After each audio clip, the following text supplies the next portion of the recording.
Wabarakatuh. Waalaikumsalam warahmatullahi wabarakatuh. Selamat siang dan salam sejahtera bagi kita sekalian yang saya hormati rekan-rekan media yang Polres Metro Jakarta Barat. Pada kesempatan siang hari ini, kami dari Polres Metropolitan Jakarta Barat akan melakukan press release terkait dengan tindak pidana penipuan dan atau penggelapan berdasarkan laporan polisi nomor 5929 11 Romawi tahun 2022 tanggal 19 November tahun 2022 terkait dengan perkara penipuan dan atau penggelapan sebagaimana diatur di dalam pasal 378 dan atau 372 Kitab Undang-Undang Hukum Pidana. Barang siapa dengan maksud hendak menguntungkan diri sendiri atau orang lain dengan melawan hukum, baik dengan memakai nama palsu atau keadaan palsu, baik dengan akal dan tipu muslihat, maupun dengan perkataan-perkataan bohong, membujuk orang supaya memberikan suatu barang, membuat hutang atau menghapus piutang, dipidana karena penipuan dengan pidana penjara selama-lamanya 4 tahun.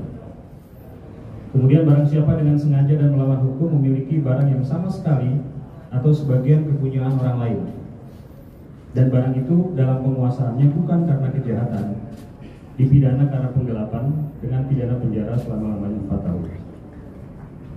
Pada peristiwa tindak pidana ini, pelapor atas nama inisial SD sebagai pengacara korban atas nama AL, umur 39 tahun, laki-laki, karyawan swasta, tinggal di wilayah Cipondoh, Tangerang. Adapun modus operandi daripada tindak pidana yang dilakukan oleh terlapor adalah terlapor menghubungi korban dengan maksud untuk menawarkan 2 unit mobil mewah, antara lain 1 unit mobil Toyota Land Cruiser tahun 2019 dengan harga 400 juta rupiah dan mobil Mercedes-Benz tipe G63 tahun 2021 seharga 950 juta rupiah. Setelah korban melakukan pembayaran, ternyata mobil tidak kunjung ada dan diserahkan kepada korban. Atas peristiwa tersebut, korban merasa dirugikan dan melaporkan ke Polres Metro Jakarta Barat. Kemudian identitas tersangka dapat saya jelaskan atas nama APB alias A alias AP atau ajudan pribadi. Umur 27 tahun, wira swasta, beralamat di Kelurahan Tabaringan, Kecamatan Ujung Tanah, Kota Makassar, Provinsi Sulawesi Selatan. Tempat kejadian perkara di wilayah Kecamatan Kalideres, Jakarta Barat. Dapat saya jelaskan kronologis kejadian daripada tindak pidana ini, di mana terlapor menghubungi korban untuk menawarkan 2 unit kendaraan.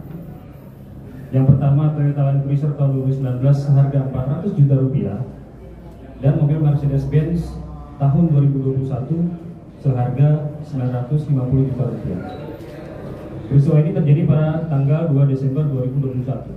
Setelah korban menyetujui dan menyepakati tawaran penjualan mobil tersebut, maka korban AL mentransfer uang ke rekening terlapor A yang pertama sejumlah 400 juta rupiah untuk pembelian mobil Toyota Land Cruiser.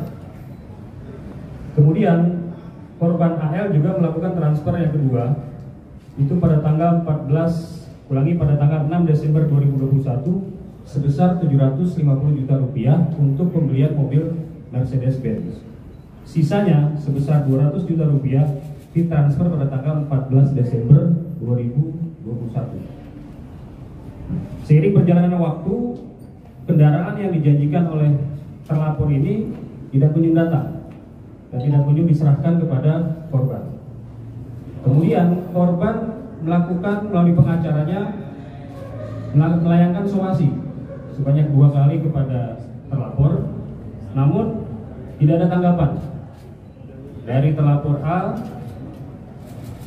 Karena tidak ada itikat baik dari terlapor, maka korban melaporkan ke Polres Metro Jakarta Barat karena sudah mengalami kerugian sebesar 1.350 juta rupiah. Kemudian setelah penyidik menerima laporan polisi, dilakukan serangkaian tindakan penyelidikan oleh penyelidik. Di antaranya mengundang para pihak, apakah itu pelapor, para saksi, dan juga terlapor untuk dilakukan klarifikasi. Namun sekali lagi dalam proses penyelidikan terlapor tidak hadir dalam undangan untuk memberikan klarifikasi kepada penyelidik. Namun ketidakhadiran terlapor bukan merupakan suatu hambatan bagi penyelidik, karena dari hasil upaya-upaya penyelidikan ditemukan fakta-fakta adanya dugaan tindak pidana, sehingga penyelidik melakukan gelar perkara untuk meningkatkan status dari tahap penyelidikan ke tahap penyidikan. Dalam proses penyidikan, kami juga melakukan serangkaian upaya-upaya pro justisia dengan memeriksa pelapor maupun saksi-saksi serta melakukan penyitaan terhadap barang bukti yang berkaitan dengan perkara tersebut. Dan juga penyidik melakukan pemanggilan terhadap terlapor selama 2 kali. Namun terlapor juga tidak pernah hadir dengan alasan yang tidak jelas, sehingga penyidik mengambil langkah dengan menerbitkan surat perintah membawa saksi terhadap pelapor. Kemudian tim penyidik Polres Metro Jakarta Barat berdasarkan informasi yang diterima, terlapor berada di wilayah Kota Makassar, Provinsi Sulawesi Selatan. Penyidik berangkat ke Kota Makassar untuk menjemput terlapor. Kemudian mendatangi tempat tinggal terlapor. Ditemukan fakta bahwa terlapor tidak ada di rumahnya. Kemudian selama beberapa hari melakukan pengamatan, diperoleh informasi terlapor ini sedang mengendarai kendaraan bermotor di suatu jalan di Kota Makassar. Kemudian penyidik menghentikan kendaraan tersebut untuk melakukan pemeriksaan, dan ternyata benar di dalam mobil tersebut terdapat terlapor atas nama A, dan penyidik menjelaskan maksud dan tujuan menghentikan kendaraan terlapor A untuk membawa terlapor ke Jakarta sebagai saksi terlapor terkait dengan perkara penipuan dan penggelapan yang dilaporkan oleh korban. Nah, kemudian setelah dilakukan membawa terlapor ke Polres Metro Jakarta Barat, kami melakukan serangkaian pemeriksaan terhadap terlapor. Terlapor mengakui perbuatannya telah melakukan tindak pidana penipuan dan atau penggelapan, sehingga penyidik kembali melakukan gelar perkara yang dipimpin oleh Kasat Reskrim dan Wakasat Reskrim untuk meningkatkan status terlapor menjadi tersangka berdasarkan 2 alat bukti yang syah terhadap terlapor atas nama A, PB alias A alias ajudan pribadi. Setelah dilakukan pemeriksaan sebagai tersangka dan setelah selesai pemeriksaan dilakukan penahanan terhadap tersangka dengan pertimbangan dikhawatirkan tersangka bisa mempersulit proses penyidikan. Apakah itu melarikan diri, menghilangkan barang bukti, dan atau mengulangi perbuatannya lagi.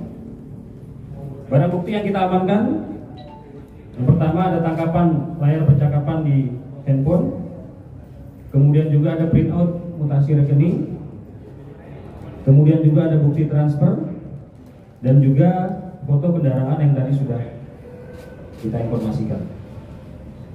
Terhadap tersangka, sebagaimana tadi sudah saya sampaikan, kita kenakan dengan pasal 378 dan pasal 372 Kitab Undang-Undang Hukum Pidana dengan ancaman pidana selama 4 tahun penjara. Demikian penyampaian rilis yang dapat saya sampaikan.